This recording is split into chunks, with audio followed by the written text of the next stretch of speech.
Diario, yo soy Vanessa Almenara, los voy a acompañar el día de hoy, pero antes vamos a revisar nuestros titulares.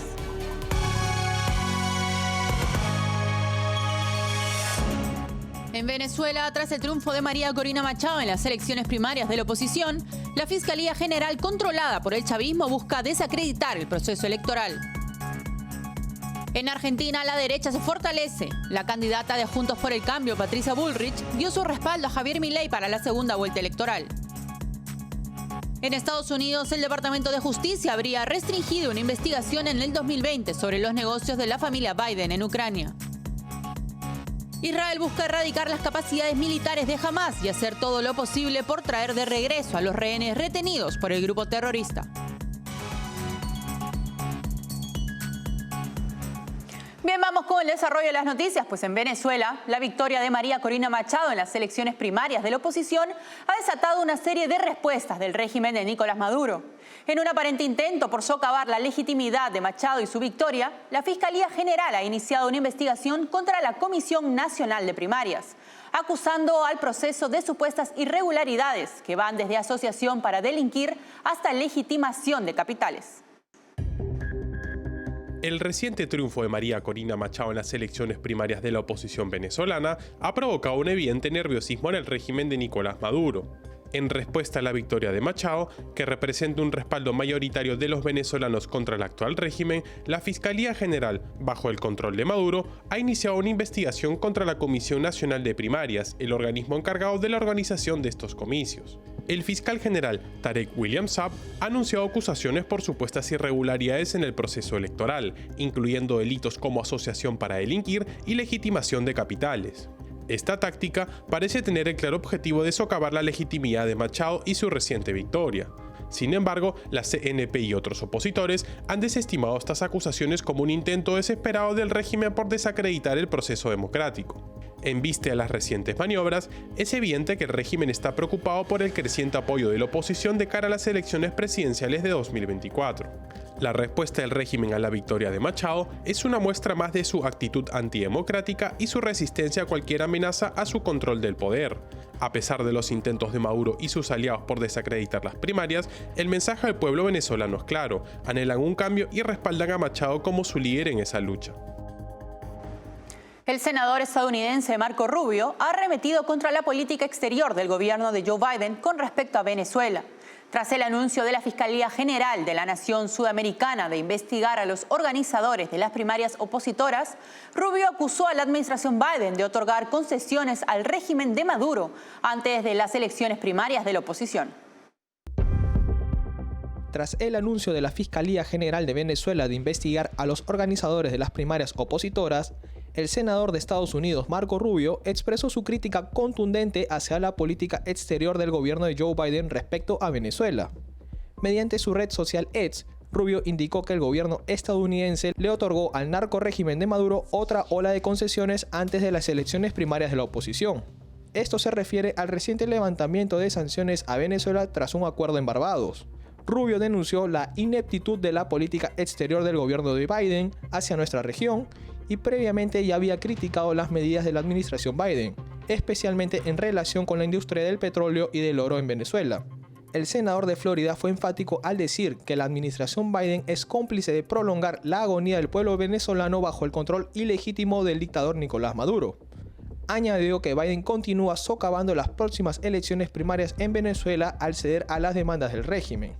Rubio también criticó decisiones como la liberación de los sobrinos de Maduro y el levantamiento de sanciones, sugiriendo que pronto podríamos ver la liberación de Alex Saab, supuesto financista de Maduro. Finalmente, el senador expresó que las acciones de Washington brindan legitimidad a una dictadura criminal y reiteró su preocupación por los crímenes contra la humanidad y detenciones arbitrarias perpetradas por el régimen de Maduro, incluyendo a ciudadanos estadounidenses.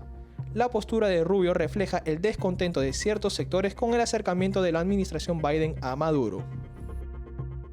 En Argentina, la candidata del macrismo, que quedó en tercer lugar en las elecciones argentinas, Patricia Bullrich, dio su respaldo a Javier Milei, libertario, que quedó segundo y que se enfrentará a Sergio Massa, candidato que ha sido respaldado por la expresidenta Cristina Fernández de Kirchner, hoy condenada por corrupción. Con este apoyo, la derecha se consolida en su intento de vencer al kirchnerismo representado por Sergio Massa, quien lidera la coalición peronista y actualmente enfrenta una severa crisis económica como ministro de Economía. Milei, conocido por su campaña poco convencional y sus críticas ferozmente dirigidas a la élite política, obtuvo más del 30% de los votos. Con Bullrich logrando casi el 24%, su respaldo podría ser crucial para Milei en el balotaje del 19 de noviembre. Bullrich argumentó que la mayoría de los argentinos eligieron un cambio y que unirse con Milei persigue un objetivo mayor. Dada la profunda crisis económica que enfrenta Argentina, caracterizada por una inflación de 3 dígitos y un aumento en la pobreza, la alianza Bullrich-Milei buscará ofrecer una alternativa robusta al kirchnerismo de Massa. Ahora quedará por ver qué tanta capacidad de endosar tiene Patricia Bullrich.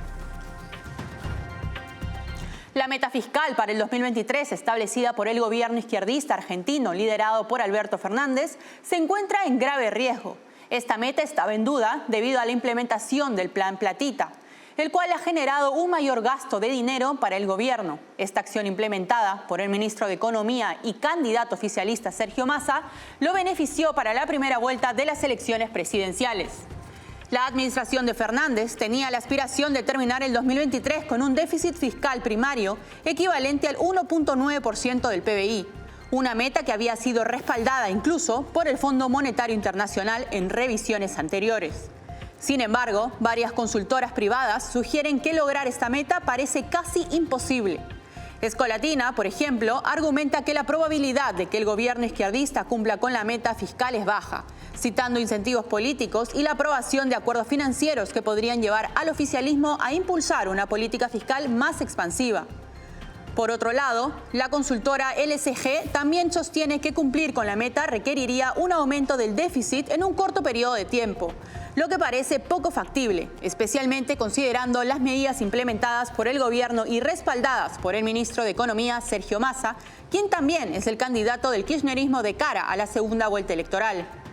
La situación económica argentina se encuentra en una posición crítica. El ajuste fiscal necesario no será implementado este año para beneficiar la candidatura del peronista Sergio Massa, quien es responsable del aumento de la pobreza, la cual ha llegado al 40%. Bien, nos vamos a una breve pausa, no se muevan, volvemos enseguida.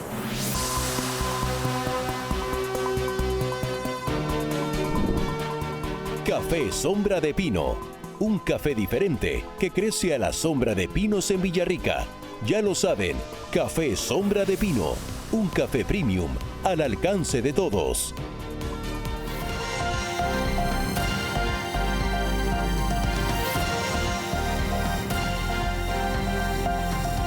Bien, estamos de vuelta para contarles que en Estados Unidos, en un revelador testimonio ante el Comité Judicial de la Cámara de Representantes, el exfiscal del país norteamericano para el Distrito Oeste de Pensilvania, Scott Brady, ha arrojado luz sobre una supuesta restricción en la investigación de los negocios de la familia Biden en Ucrania por parte del Departamento de Justicia en 2020. Esta declaración plantea interrogantes sobre el alcance y la dirección de la pesquisa relacionada con Hunter Biden y sus lazos en Ucrania. El Departamento de Justicia de Estados Unidos habría restringido una investigación en el 2020 sobre los negocios de la familia Biden en Ucrania, según un testimonio ante el Comité Judicial de la Cámara de Representantes. Scott Brady, ex fiscal de Estados Unidos para el Distrito Oeste de Pensilvania, fue quien brindó el testimonio. Brady fue asignado en el 2020 por el entonces fiscal general Bill Barr para evaluar la información relacionada con Ucrania que llegaba al Departamento de Justicia, parte de la cual fue proporcionada por Rudy Giuliani, ex abogado de Trump, y estaba relacionada con los negocios de Hunter Biden en Ucrania. Brady informó a los investigadores del comité que su revisión estuvo limitada a aceptar información del público y verificarla a través de bases de datos de acceso público y registros previos del FBI. No estaba destinado a hacer determinaciones sobre si había evidencia suficiente para abrir investigaciones criminales, mencionó. Fox News Digital reveló que la investigación de Brady carecía de poder para emitir citaciones ya que no tenía autorización para un gran jurado. Brady subrayó que no tenía herramientas que pudieran obligar a testificar o a producir documentos. Durante la evaluación de Brady, se descubrió un documento FD 1023 de 2017 que mencionaba el rol de Hunter Biden en la Junta de Burisma. Este documento alega un esquema de soborno entre Joe Biden, Hunter Biden y el CEO de Burisma, Mykola Lobchevsky. Brady informó a los investigadores que había determinado que la fuente de este documento era altamente creíble y que había trabajado con el FBI en investigaciones anteriores.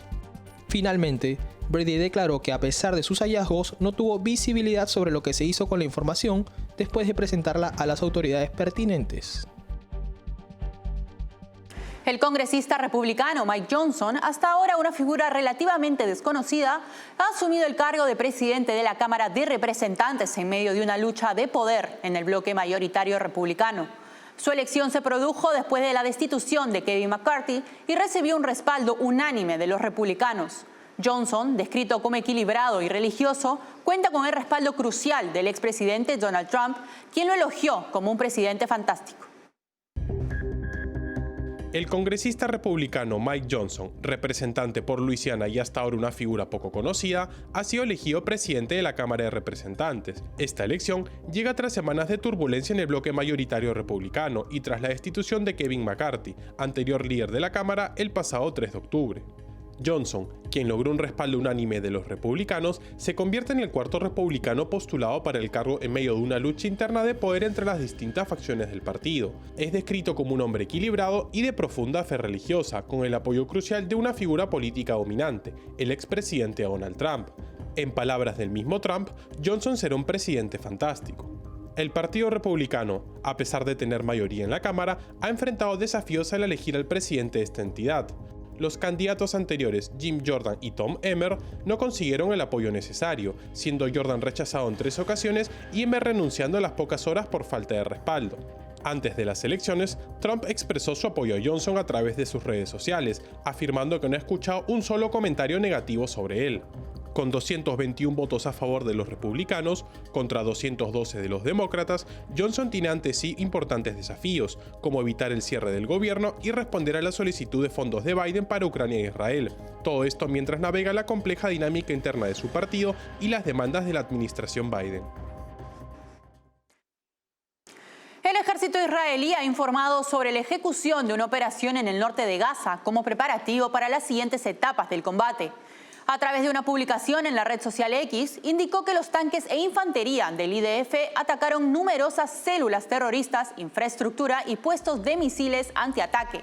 Se informa que los soldados han regresado al territorio israelí.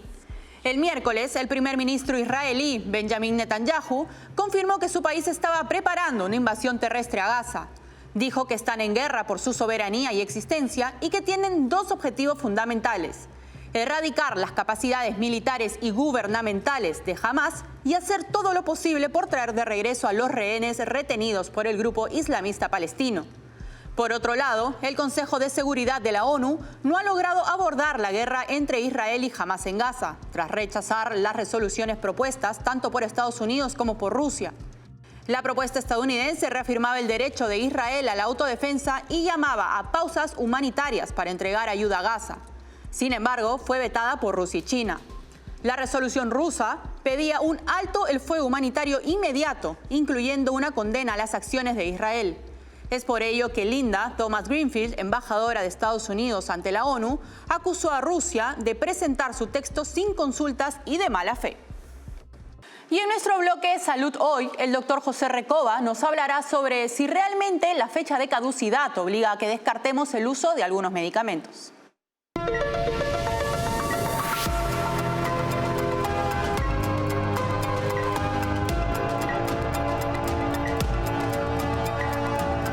¿Cómo están? Es un placer nuevamente poder llegar hasta ustedes con una noticia importante en el mundo de la medicina. Hay una portal digital que se llama Medscape, en donde hay mucha información médica que es relevante e importante para nosotros los médicos.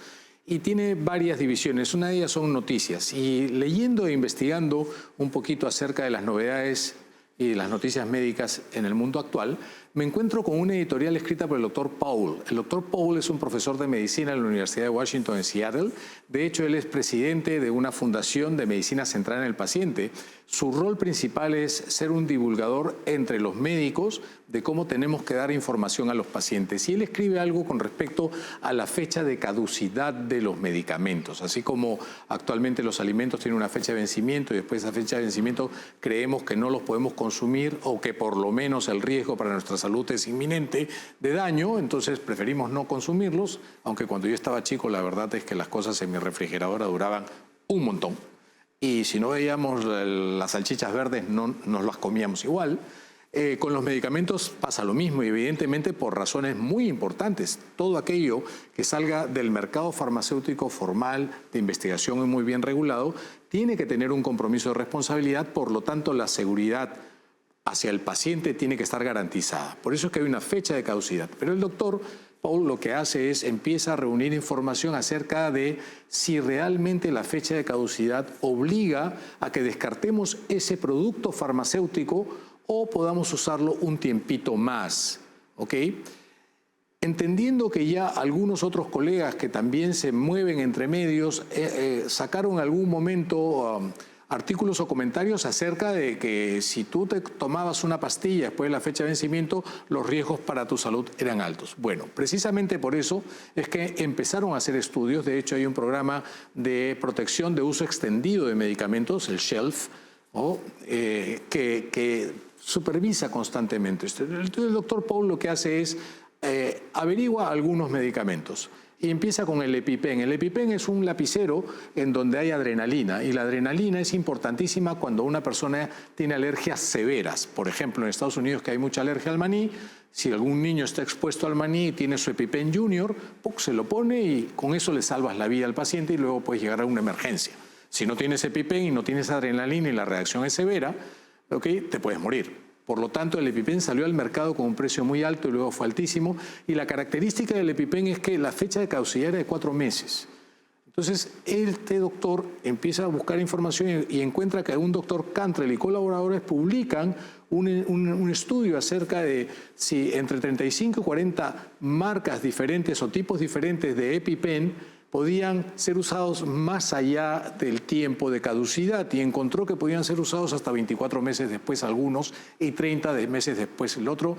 Sometieron esta adrenalina contenida en los EpiPens a cromatografías, espectrofotografías de masa, resonancias magnéticas nucleares para ver, y además cultivos para saber si podían estar contaminados con hongos o bacterias o si perdían la actividad principal, que era salvar la vida en alergias, y encontraron que más del 90, hasta el 101% de las veces estos medicamentos podían ser usados hasta 30 meses después.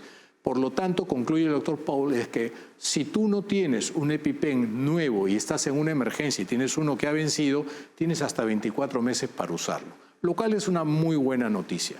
Luego, más adelante, en el programa CELP, que es el programa de uso extendido de medicamentos, el doctor León y sus colaboradores evaluaron una serie de productos farmacéuticos.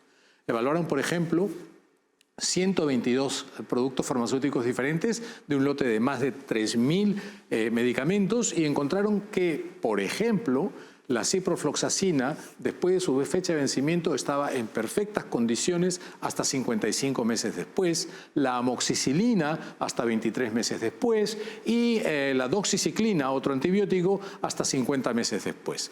También evaluaron el uso de gotas oftalmológicas, en donde ahí sí no hubo un uso extendido más allá de 6 semanas para una gota utilizada en el glaucoma, que es el travopost. La mayoría de las gotas oftalmológicas sí se pueden contaminar una vez abierto el sello. Pero también evaluaron otros medicamentos que no se toman como tabletas. Por ejemplo, evaluaron la posibilidad de usar inhaladores. Y ahí sí la doctora Culti y sus colaboradores publican un estudio interesantísimo. ¿Cuánto tiempo después de la fecha de vencimiento puedes usar un inhalador? Y la verdad, agárrense, hasta 20 años. Eso significa que la fecha de caducidad, si bien es cierto, es un requerimiento normativo, no todo está perdido si no tienes a la mano un medicamento que puedas utilizar hasta 20, 25, 30 meses después de su fecha de caducidad. Así que ahí se los dejo. Espero poder encontrar mucha más información que sostenga esto, y nosotros nos veremos en una próxima entrega. Lávense las manos. Chau.